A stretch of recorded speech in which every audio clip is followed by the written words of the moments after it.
You are the face of God.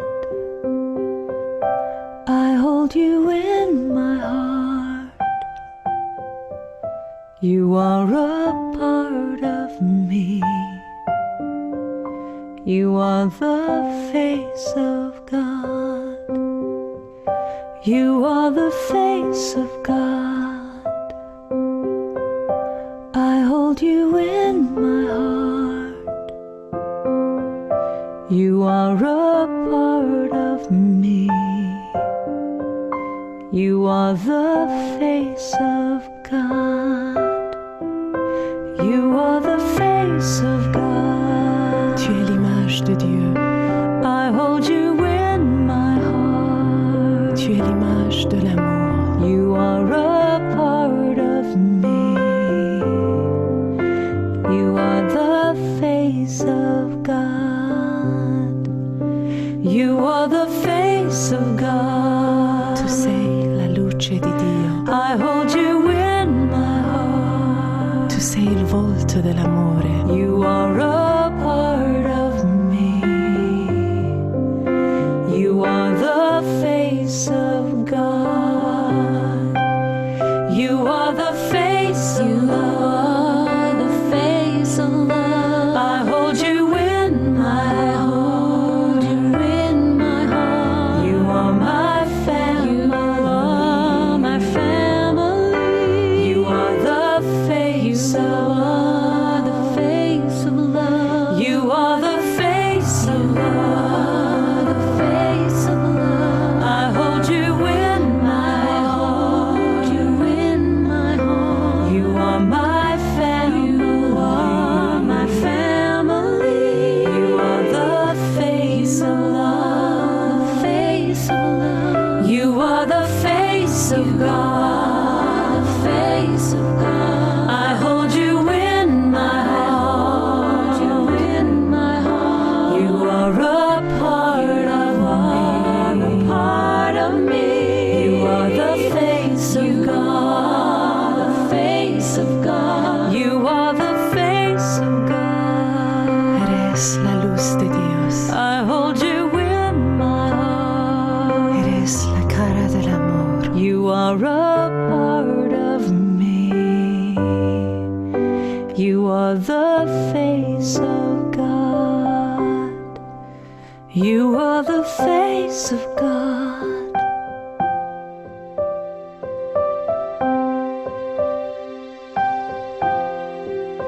You are the face of God.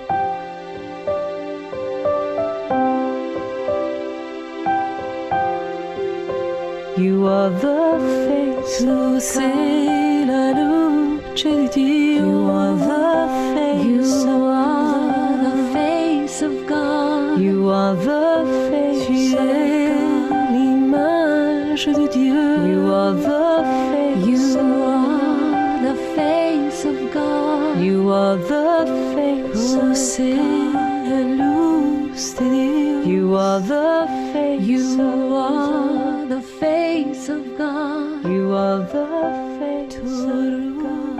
ruh e خدایی. You are the face You of are the face of God. You are the face of Eres la luz de Dios. You are the face of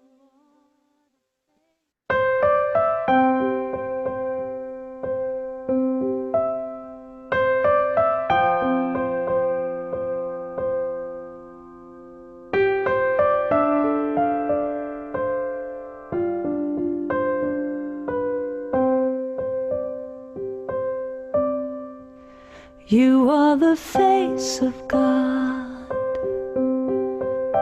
I hold you in my heart. You are a part of me. You are the face of God. You are the face of God. I hold you in my heart. You are a part of me. You are the face face of God. You are the face of God. Tu es l'image de Dieu. I hold you in my heart. Tu es l'image de l'amour. You are a part of me. You are the face of God. You are the face of God. Tu sei la luce di Dio. I hold you in my heart. Tu sei il volto dell'amore. You are a part of me. You are the face of God. You are the face of love. The face of love. I hold you in my heart. You in my heart. You are my family. You are my family. You are the face of love. The face of love. You are the face of love. The face of love. I hold you in my heart. You in my heart. You are my family. You are my family. You are the face of love. The face of love. You are the face of God. The face of God. I hold you in my heart. You in my heart. You are a part of me. A part of me. You are the face of God. The face of God. You are the face of God. Eres la luz de Dios. I hold you in my heart. Eres la cara del amor. You are a part of me. You are the face of God. You are the face of God.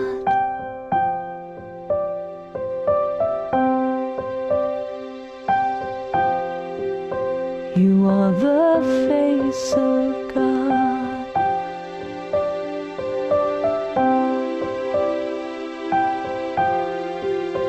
You are the face Tu of sei la luce di Dio. You are the face You of are the face of God. You are the face Tu of es God. l'image de Dieu. You are the face You of are the face of God. You are the face Tu of sei God. la luz de Dios. You are the face You of are the face of God. You are the face of God. You are the face of God. The face of God. You are the face of God.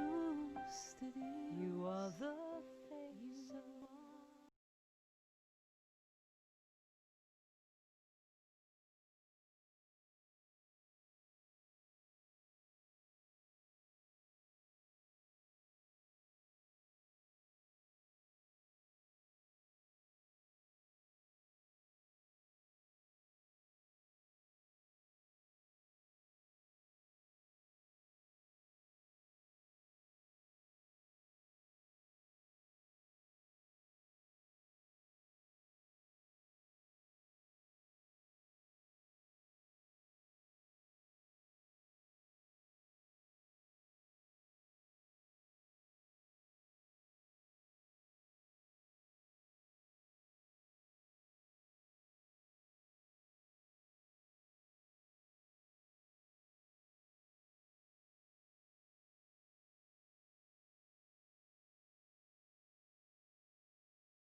Good morning and welcome to Spiritual Life Center, a church that love is building.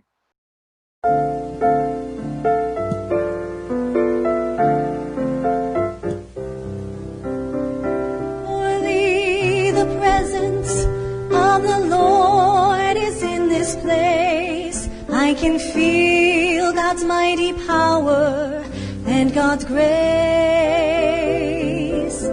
I can hear the brush of angels' wings. I see glory on each face. Surely the presence of the Lord is in this place. Let us pray. Dear God, as we grow ever closer to you, we seek to express you more and more in and through our lives. We know that you shower good upon us and would have for us the very best that life can offer.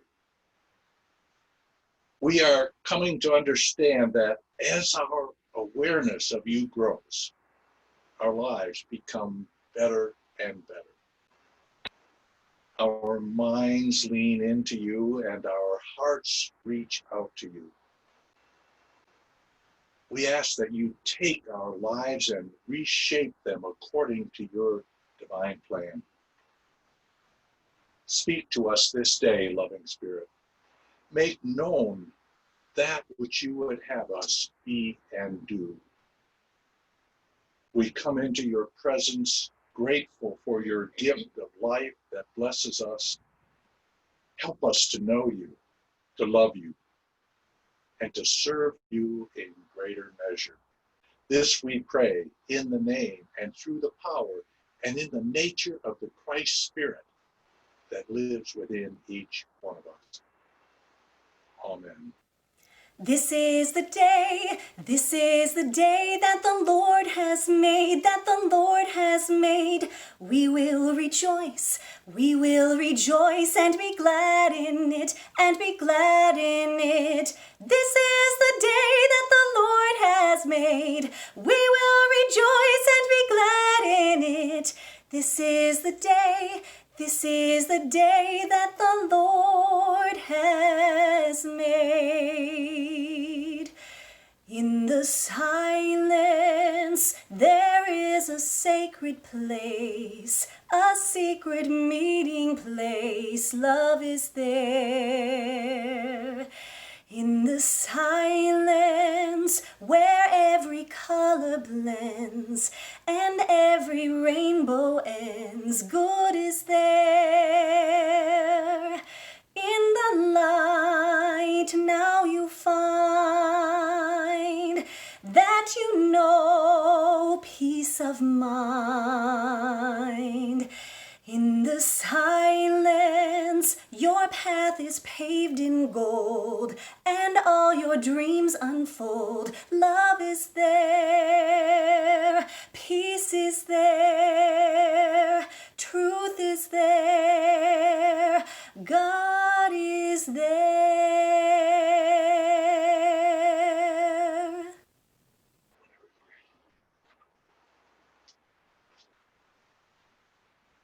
As we enter into this time of communing with God, let us meditate on the words from Philippians chapter 4. Whatsoever things are true, honest, just, whatsoever things are pure and lovely, let us think on these things.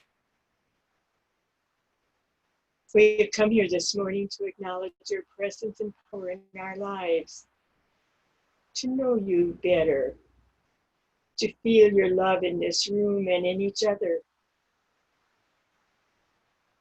I thank you, God, for all of life, the cleansing rains, the warmth of the sun that follows, for all of the beauty around me in nature. I know that when I look for good, I will find it. I lift my eyes to new levels of awareness of the ever presence of God in me. I focus my attention on your healing love. As I do, I come to you in the very silence of my being. If this morning I came with a heavy heart, I now take whatever concerns or worries or challenges me, whatever I may have brought with me, and I now consciously choose to lay my burdens down. David in Psalms 145 assures us, the Lord is faithful in all his words and gracious in all his deeds. The Lord upholds all who are falling and raises up all who are bowed down. Comforted by the knowing that we are never alone, that our God is but a heartbeat away, let us take these promises into the silence, into the sweet silence of God.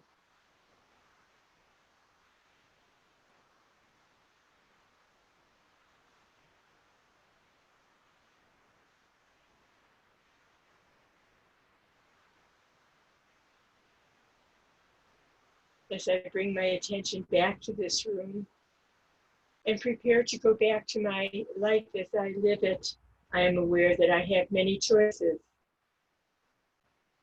I choose peace, peace in my thoughts, in my feelings. I choose to believe that you are my help, my security, my peace of mind. Your spirit in me is strong and invigorating, enduring. I know, God, that the answers to my life lie within you.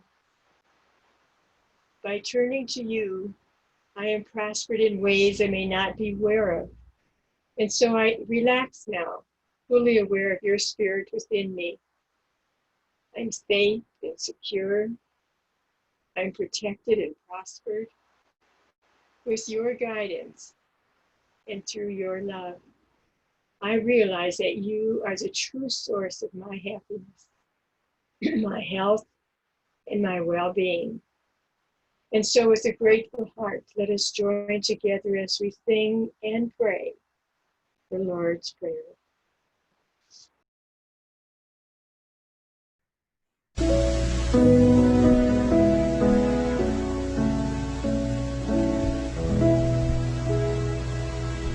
Our Father, which art in heaven,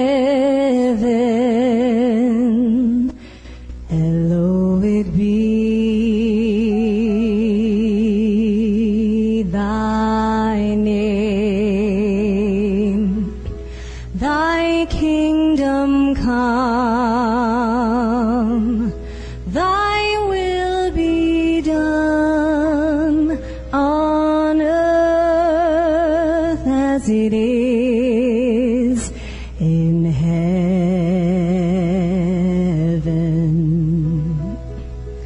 Give us this day our daily bread, and forgive us our debts as we forgive our debtors. And lead us not into temptation, but deliver us from evil. For thine is the kingdom and the power and the glory forever.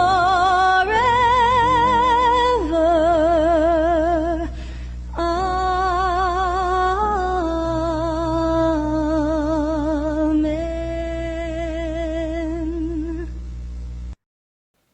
When peace like a river attendeth my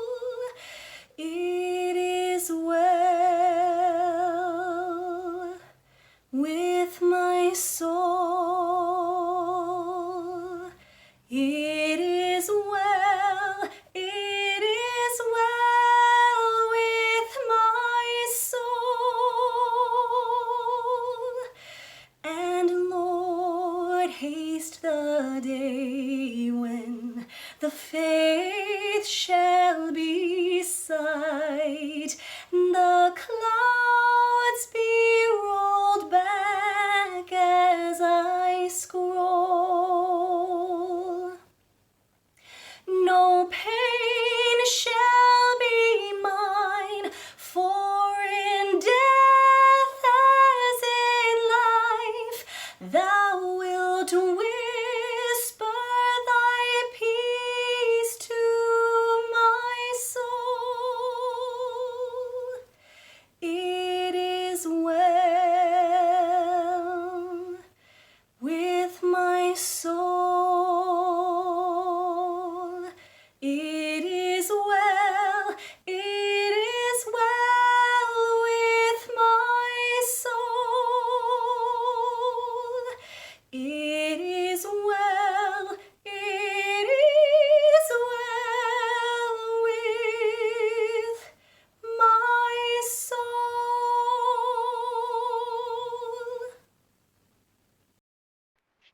Thank you, Nancy. That was absolutely beautiful. It is amazing what a God-directed person is able to overcome. The year was 1871. In Chicago, Horatio Spafford, up to that time, had lived an ideal life. His family included his wife, Anne, and 4 lovely daughters. He was a successful attorney. He was a spiritually dedicated man. As a matter of fact, was a close personal friend of the evangelist Dwight Moody. These were happy times. But then came the Great Fire in Chicago that wiped out most of the city. His home, their home, and his business burned. In the next year that followed, he and Anne decided it might be a good idea if they took their daughters back to England to be with family while they were trying to rebuild. But Spafford decided that it would be good if he stayed there and rebuilt their home and his office. So Anne went on herself and took the 4 daughters. When they were midway in the Atlantic, a great storm arose and the ship went down. Now, Anne, his wife, was rescued, but the 4 girls went down with the boat. When Spafford got word of this, he, of course, like his wife, was devastated. He made his way back to England as quickly as he could to be with her. Midway in the Atlantic, in the place where, approximately where the daughter had gone down, the captain came and got Spafford and took him to that spot.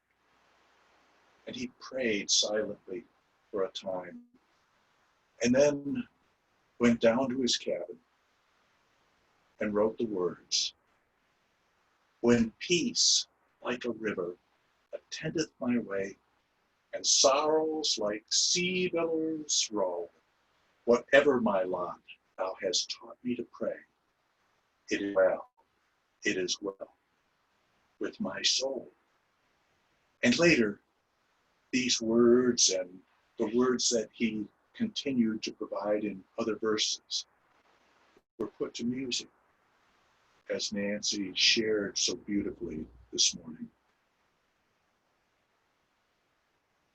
Thereafter, once he and Anne had reunited and were sharing their grief, in time they made their way back to Chicago, rebuilt their home, his office, and they went on with their lives, and as a matter of fact, had 3 additional children. And during that time, he made this decision, actually both of them made the decision that their life was going to be a lifelong spiritual pilgrimage. And they placed themselves deeper and deeper in spiritual consciousness. In time, they decided to leave material success behind and moved them and their families to Jerusalem, where they started up a colony, a philanthropic polity that were supporting people of all backgrounds, cultures, nationalities. And he became a role model for facing the most difficult adversity imaginable and using it to rise above. I don't know of a single person who has experienced the first 6 months of 2020 as being free of storms. So the idea of overcoming and rising above has a whole new meaning to each of us.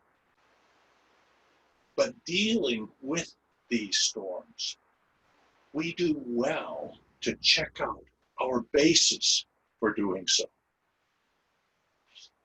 Some of us have built our lives on a fragile foundation. A while back, there was a scientific paper with the intriguing title, "If you build on a crack in the earth, it's your own fault." Now, no one would intentionally build their home on a crack in the earth. But some people build their lives on a fragile foundation.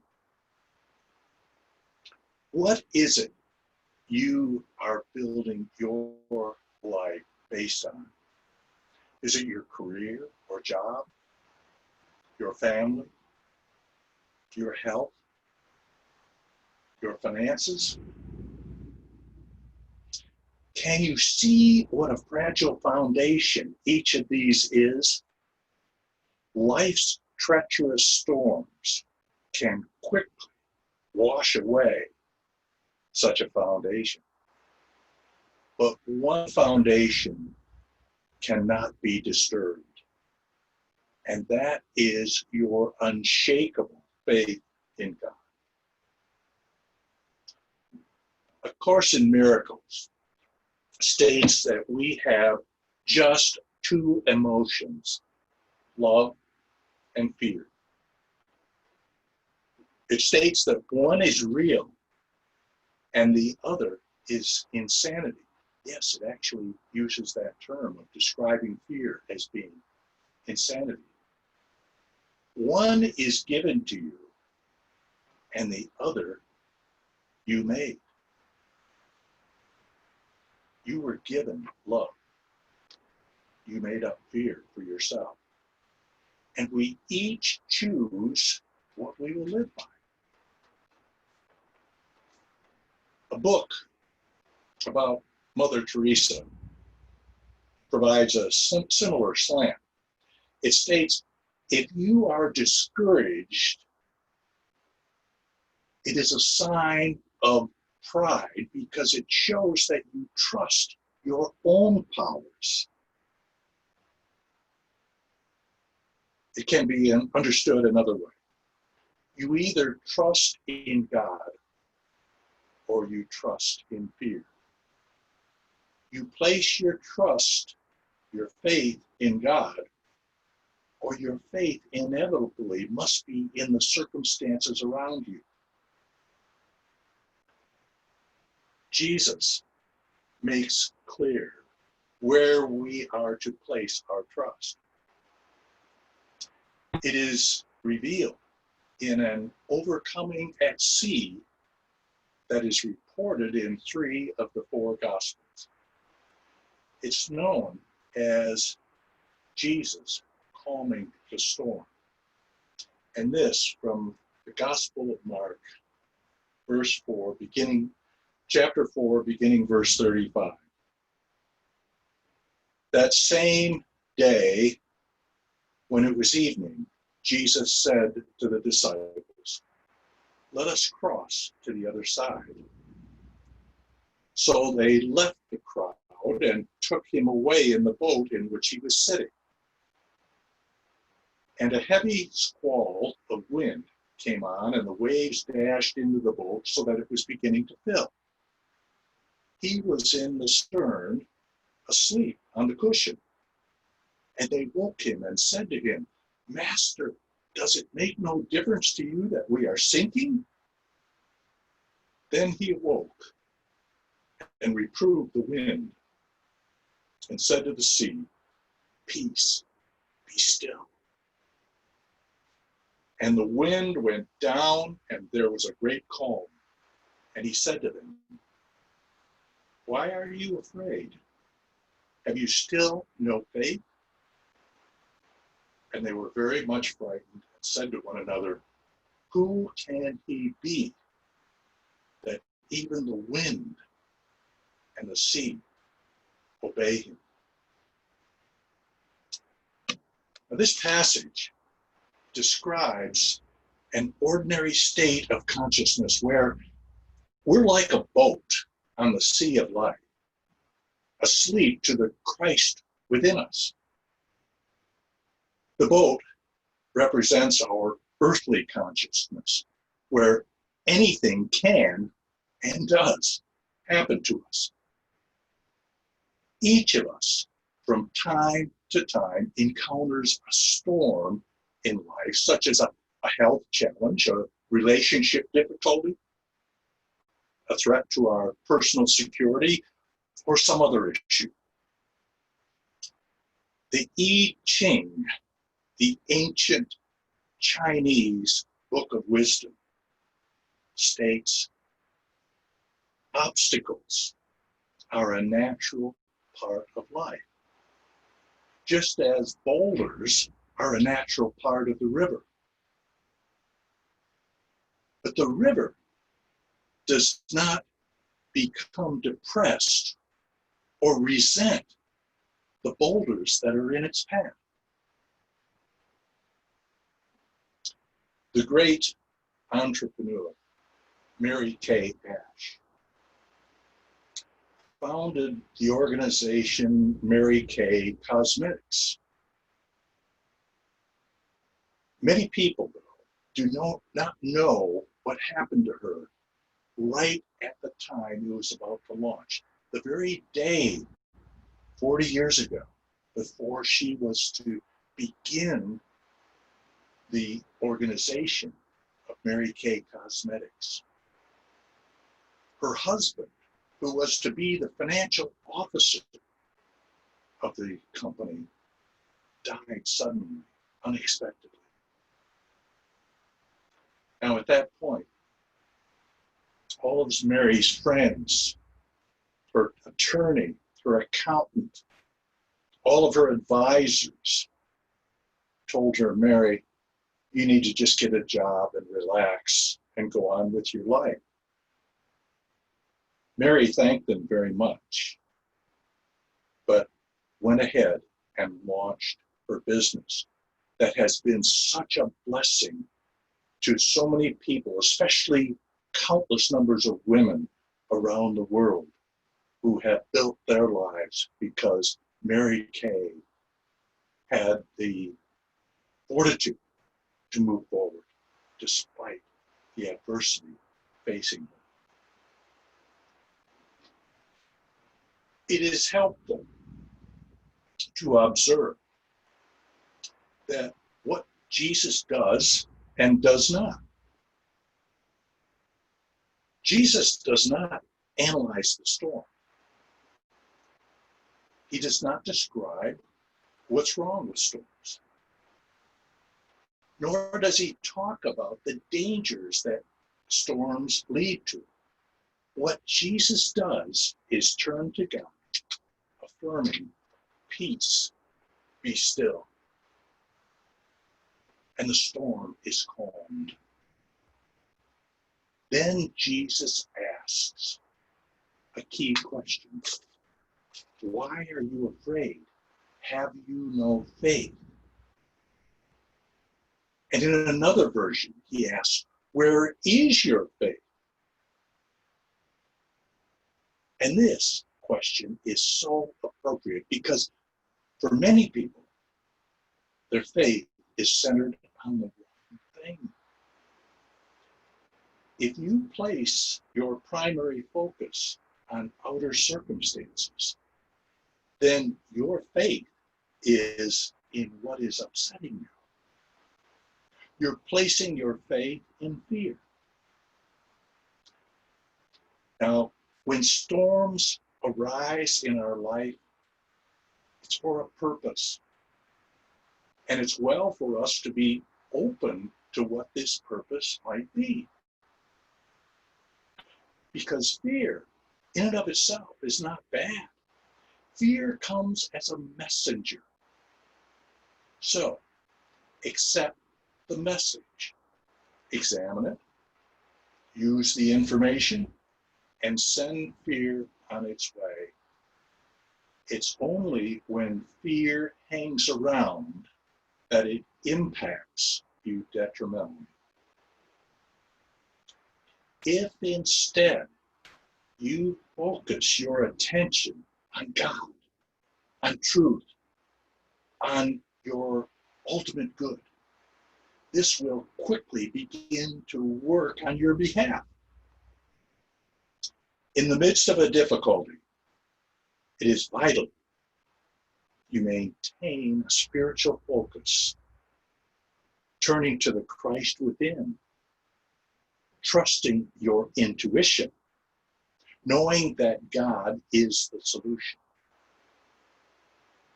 calling upon God to take charge. It is after we awaken the Christ within us, just as the disciples awakened the Christ in the boat, that the solution will emerge. It's not about denying the situation. It's not giving the situation any power. It's developing a spiritual muscle. There was a man with a well-documented case of an advanced form of cancer. And in this situation, he was gravely ill. He was bedridden. He needed oxygen all the time. Fluid required being removed from his chest regularly. He had huge tumors over much of his body. But he heard about a new miracle drug and begged to be included. Within 10 days of receiving the drug, he made a spectacular recovery and was released from the hospital. He remained symptom-free for 2 months. Then he read in the newspaper a report that the drug doesn't work. It's a useless drug. A few days after reading this, the man was back in the hospital with massive tumors, requiring fluid removed, needing oxygen. His doctor was desperate at this point. Went to the man and said, listen, we have a new drug that's far superior to the other one. Let's try it. The man agreed. Now, the physician had no such drug. Rather, he had the man injected with sterile water. Yet again, the man made a remarkable recovery. He left the hospital, returned home cancer-free. Sometime later, the doctor made what he called the biggest mistake of his life. He told the man, see the healing power that is within you? You healed yourself because all I had injected in you was pure water. Within 2 days, the man was dead. Now contrast that story with one by the great Nobel Prize-winning surgeon, Dr. Alexis Carrel. Dr. Carrel told of an incident he personally observed and later wrote about in a book, The Voyage to Lourdes. As a young physician, Dr. Carrel went to Lourdes in France with a trainload of sick patients who were seeking a spiritual healing. His intent was to debunk the reports of healing from this pilgrimage site. During the train ride, he found himself busy with a girl, Marie, who had a severe case of tubercular peritonitis. So ill was Marie that her case was considered hopeless. She lapsed into a coma several times on the train. And after arriving, Dr. Carrel was called to Marie's side and brought with him another physician. Both agreed she might have a few days, but she was doomed. He felt that if she got home, it would be a miracle in and of itself. Yet Marie was determined to bathe in the water of Lourdes. Before being taken, her face was ashen, her pulse was racing, her abdomen was extended. She appeared to be unconscious. But Marie did not die. Within 2 hours, she showed signs of improvement and she was totally restored to well-being. And this was despite her awareness that no one else in her company on that train had found a healing of any kind. Now, Marie's faith was not in the water. Marie's faith was in God. You see, there's a fantastic difference, total difference between intellectual faith that says this is what you're supposed to do in order to demonstrate faith, with real faith, absolute faith in God.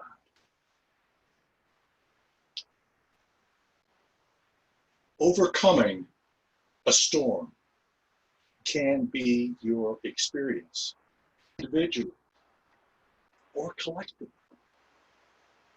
as a society. We here in this country and throughout the world have experienced a trifecta of storms this year of 2020.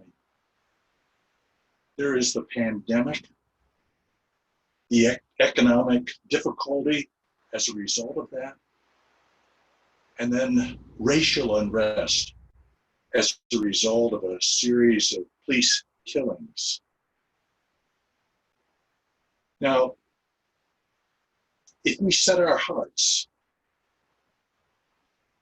on calming the storm, it can be done. The pandemic is going to be resolved sooner or later by a vaccine, and the economy will recover and flourish.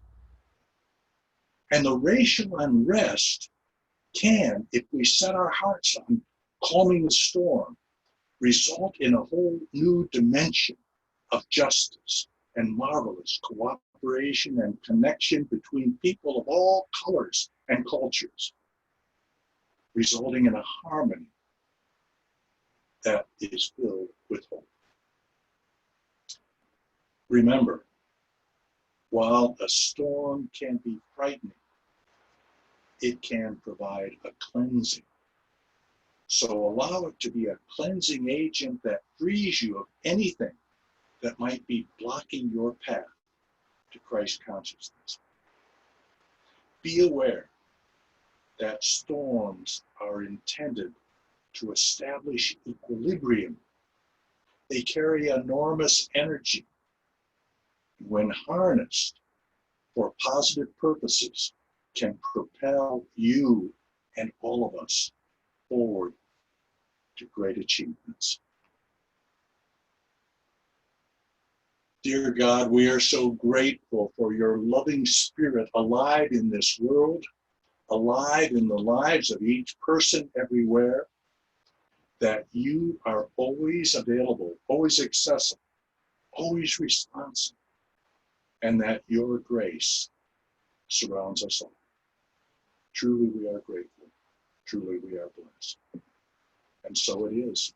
Amen. And now, as we move ahead, we come to our time of sharing, and if you are able, we ask you to share of your blessings with the church. And we have a love offering, a love affirmation that we would share. It's on your screen. Divine love through me blesses and multiplies all that I have, all that I give, and all that I receive. And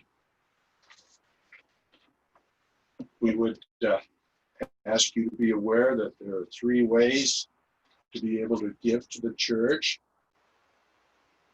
If you are able, it could be through online giving through our secure website, which is www.slctroy.com/give.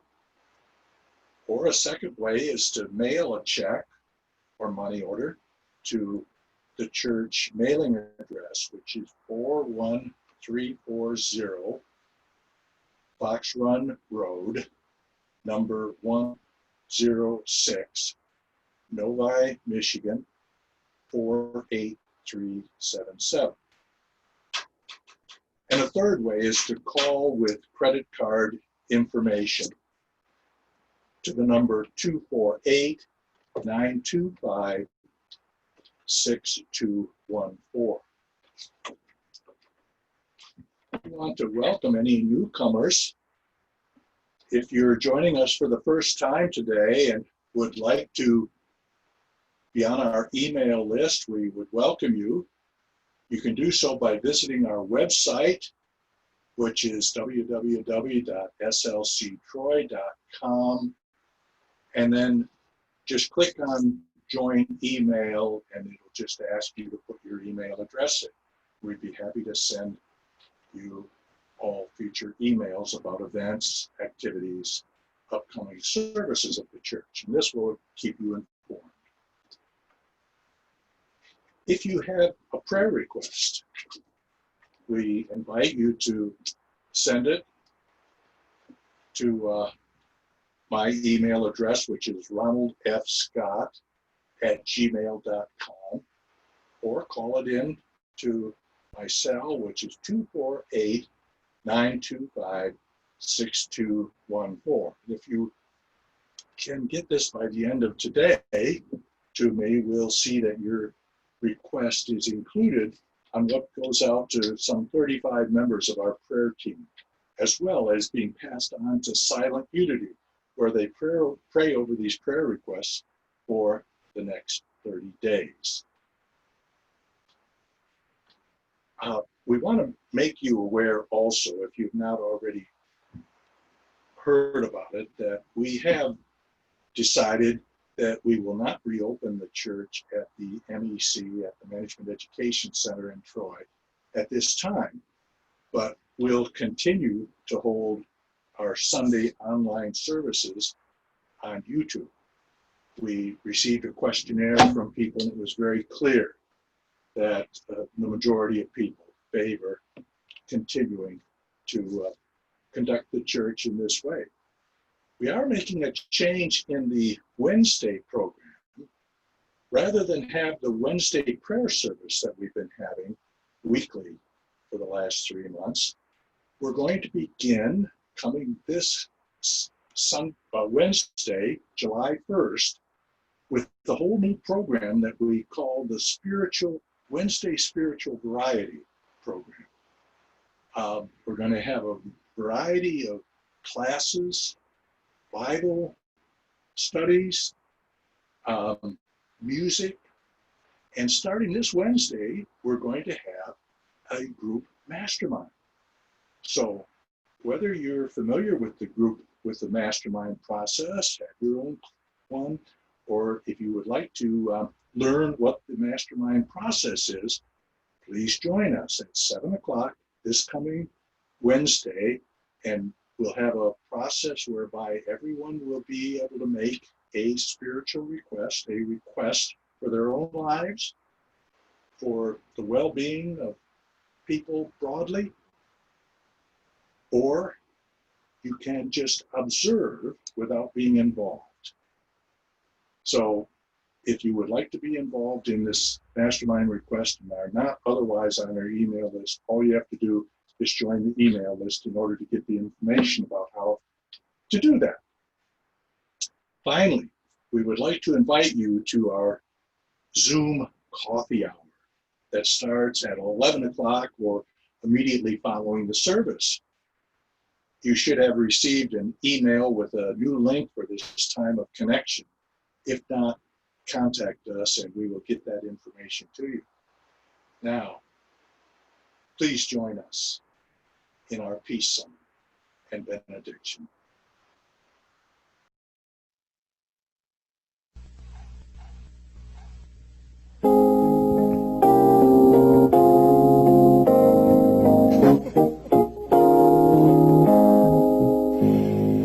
Let there be peace on earth, and let it begin with me. Let there be peace on earth, the peace that was meant to be, with God as creator, family all are we. Let me walk with my family in perfect harmony. Let peace begin with me. Let this be the moment now. With every step I take, let this be my joyous vow, to take each moment and live each moment in peace eternally. Let there be peace on earth, and let it begin with me. And now as you go forth, know that the light of God surrounds you, the love of God enfolds you. The Lord bless thee and keep thee. The power of God protects you. The Lord make his face to shine upon thee, and be gracious unto thee. The presence of God watches over you. The Lord lift up his countenance upon thee, and grant thee peace. Wherever you are, God is. Amen.